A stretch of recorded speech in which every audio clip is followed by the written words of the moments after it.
ഞാൻ നേരത്തെ പറഞ്ഞു നമുക്കൊരു കലാകാരൻ, അദ്ദേഹം ശരിക്കും വഞ്ചിയൂർ സ്വദേശിയാണ്. മികച്ചൊരു കഥാപ്രസംഗത്തിലൂടെ ഒരുപാട് വേദികൾ കീഴടക്കിയ ആളാണ്. അതിനുശേഷം നാടകങ്ങളിലൂടെയായി ടെലിവിഷൻ സീരിയലിലും, ഒപ്പം നമ്മൾ ദൂരദർശൻ കാലത്ത് അറിയാം, ജ്വാലയായ എന്നൊരു സീരിയലിലൂടെ ശരിക്കും മലയാളി പ്രേക്ഷകരുടെ മനസ്സിൽ ഇടം പിടിച്ചൊരു കലാകാരൻ. അതിനുശേഷം നാടൻ പെണ്ണും നാട്ടുപ്രമാണിയും പ്രിയപ്പെട്ട രാജസേനൻ സാർ സംവിധാനം ചെയ്ത കുടുംബ പ്രേക്ഷകരുടെ പ്രിയപ്പെട്ട നായകൻ ജയറാം നായകനായി അഭിനയിച്ച നാടൻ പെണ്ണും നാട്ടുപ്രമാണിയും, അങ്ങനെ തുടങ്ങി പ്രിയപ്പെട്ട കുഞ്ചാക്ക ബോബൻ്റെ വേട്ട, അങ്ങനെയുള്ള സിനിമകളിലെല്ലാം മികച്ച വേഷം കൈകാര്യം ചെയ്ത കലാകാരൻ, മികച്ച ഒരു സംഘാടകൻ, അഭിനേതാവ്, സകലകലാ വല്ലഭൻ ശ്രീ വഞ്ചിയൂർ പ്രവീൺ കുമാറിനെ വളരെ സ്നേഹത്തോടെ, അതിലുപരി ആദരവോടെ, നിങ്ങളുടെ കയ്യടികളോടെ സ്വാഗതം ചെയ്യുന്നു.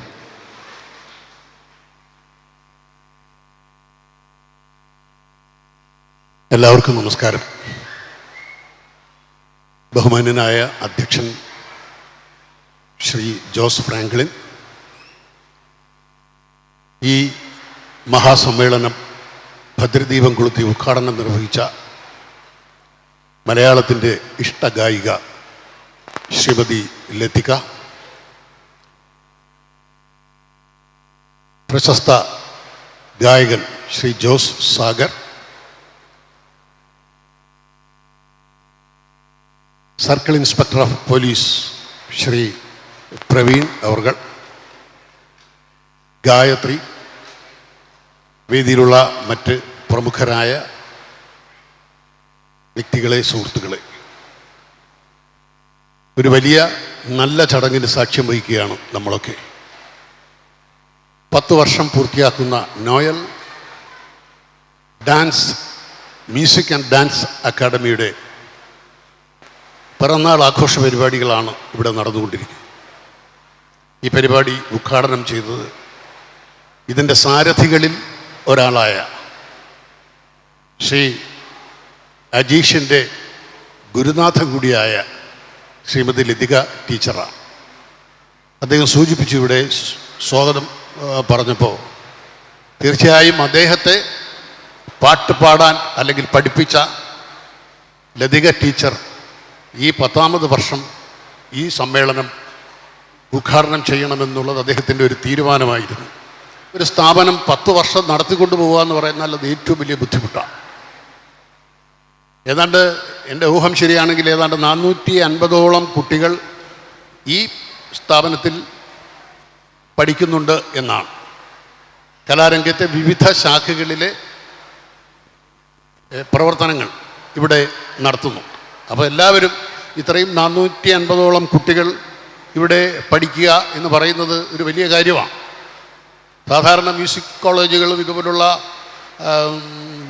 പ്രസ്ഥാനങ്ങളൊക്കെ ഉദ്ഘാടനമൊക്കെ വളരെ വിപുലമായി നടത്തും. ഒരു വർഷവും സാധാരണ സിനിമാ പോസ്റ്ററുകളിൽ കാണും പോലെ വിജയകരമായ 3-ാം ദിവസം അതിൻ്റെ താഴെ ചെറുതായിട്ട് എഴുതിയിരിക്കും ഇന്ന് അവസാനം എന്നിടത്താണ് പലയിടത്തും നമ്മളത് കാണാറുള്ളത്.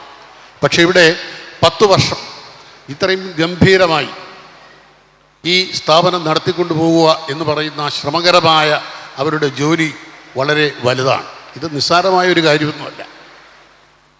ഇത്തരം വിദ്യാർത്ഥികളെ അവരുടെ അഭിരുചിക്കനുസരിച്ച് അവരുടെ കലാവാസനകളെ പ്രോത്സാഹിപ്പിക്കുവാൻ ഈ സ്ഥാപനമെടുക്കുന്ന ഈ എഫർട്ട് വളരെ വലുതാണ്. അതുകൊണ്ട് തന്നെയാണ് ഇത്രയും, ഇവിടെ ഞങ്ങളിവിടെ വരുമ്പോൾ ഈ സ്റ്റേജിൽ ഭരതനാട്യവും കുട്ടികളൊക്കെ പാടിയ ഗാനങ്ങളുമൊക്കെ ഉണ്ടായിരുന്നു. എത്ര മനോഹരമായി ലതിക ടീച്ചറൊക്കെ സാഗറും ഒക്കെ താളം പിടിച്ചിരിക്കുകയായിരുന്നു. അപ്പോൾ അവരെ അങ്ങോട്ട് ആകർഷിക്കുക എന്ന് പറയുന്നത് ഒരു വലിയ കാര്യമാണ്. അപ്പോൾ അത്തരത്തിലൊരു ആർജവം ഉണ്ടാക്കിയെടുക്കുവാൻ ഈ സ്ഥാപനത്തിന് കഴിയുന്നു എന്നുള്ളതാണ് ഏറ്റവും പ്രധാനപ്പെട്ട കാര്യം. ഞാനിന്ന് തികച്ചും അവിചാരിതമായിട്ടാണ് ഇന്ന് ഈ വേദിയിൽ വന്നത്. എന്നെ 2-3 ദിവസങ്ങൾക്ക് മുമ്പാണ് അജീഷ് എന്നെ വിളിക്കുന്നത്. അതിന് കാരണമുണ്ട്. എൻ്റെ പ്രിയ സുഹൃത്തും ചലച്ചിത്ര സംവിധായകനുമായ ശ്രീ സുദർശനനാണ് അജീഷിനെ പരിചയപ്പെടുത്തി കൊടുത്തത്. അദ്ദേഹം ഇവിടെ ഉണ്ട്. അദ്ദേഹത്തിൻ്റെ സഹധർമ്മിണി, എഴുത്തുകാരിയും നർത്തകിയും ഒക്കെ ആയ ശ്രീമതി ചിത്ര സുദർശനും ചേർന്നാണ് എന്നെ വിളിച്ചത്. അപ്പം ഞാൻ സുദർശനോട് പറഞ്ഞു, ഇപ്പോൾ രാവിലെ മുതൽ ഒരു ദിവസമാണ് ഇവിടെ വരുമ്പോൾ വലിയ ബുദ്ധിമുട്ടാണ്, തിരിച്ചു പോണത്, അതൊന്നും സാർ അറിയേണ്ട, വന്നാൽ മതി, എൻ്റെ വേണ്ടപ്പെട്ട ഒരു സ്ഥാപനമാണ് എന്ന് പറഞ്ഞ് ഞാൻ ഇവിടെ വന്നപ്പോഴാണ് മനസ്സിലായത്. ഇവിടെ വന്നില്ലായിരുന്നുവെങ്കിൽ അതൊരു വലിയ വിഷമമായി മാറിയേനെയും. കാരണം കുട്ടികളുടെ കലാവിരുന്ന് എല്ലാം ഒന്നും ആസ്വദിക്കാൻ കഴിഞ്ഞില്ല. അവരെല്ലാം വളരെ കൃത്യമായും ഇത് ചെയ്യും. എനിക്കൊന്നേ ഇവിടുത്തെ വിദ്യാർത്ഥിനികളോട് പറയാനുള്ളൂ, കലാകാരന്മാരും കലാകാരികളും എപ്പോഴും വിനയാന്വിതരായിരിക്കണം. ഏതെങ്കിലും ഒരു അവസരം കിട്ടി നമ്മൾ എവിടെയെങ്കിലും എന്തെങ്കിലും ചെയ്തു കഴിഞ്ഞാൽ ഞാൻ എല്ലാം ആയിത്തീർന്നു എന്ന് നടിച്ച് ജീവിക്കരുത്. 3, കലാകാരൻ എളിമയുള്ളവനായിരിക്കണം. നിങ്ങൾക്ക് അതിനൊരു പ്രത്യക്ഷ ഉദാഹരണം ഈ വേദിയിൽ തന്നെയുണ്ട്. നിങ്ങളെല്ലാം ആസ്വദിച്ച് ഹർഷാരവങ്ങൾ മുഴക്കി ടീച്ചറുടെ പാട്ടുകൾ ആസ്വദിച്ചതാണ്. ടീച്ചർ എത്ര സിമ്പിളാണെന്നൊന്ന് ചിന്തിച്ചു നോക്കണം.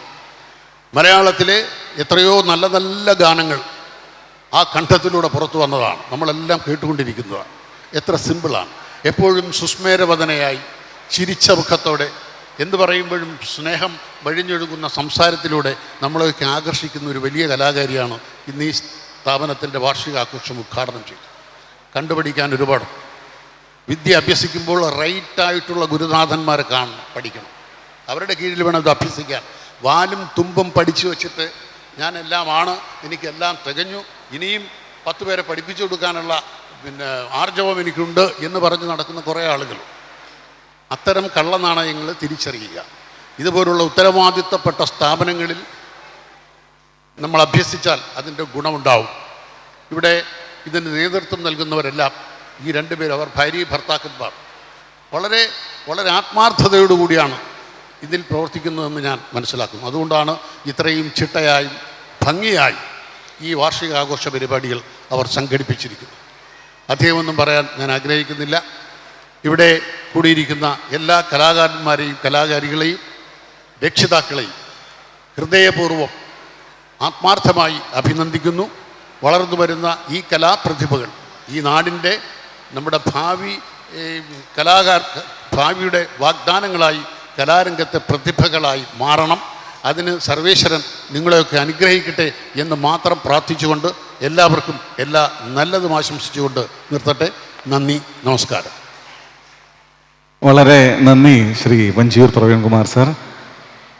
ഇനി വഞ്ചിയൂർ പ്രവീൺകുമാർ അദ്ദേഹത്തെ ആദരിക്കുന്ന ഒരു ചടങ്ങാണ്. ഞങ്ങളുടെ സ്നേഹം ആദരവായി നൽകുന്നു. പ്രിയപ്പെട്ട ഷൈനിയും ഒപ്പം അജീഷും ചേർന്ന് വലിയ കലാകാരൻ, നാടകകൃത്തും കാഥികനും ഒക്കെയായ പ്രിയപ്പെട്ട വഞ്ചിയൂർ പ്രവീൺ സാറിനെ ആദരിക്കുന്നു. നന്ദി, സ്നേഹം. Thank you.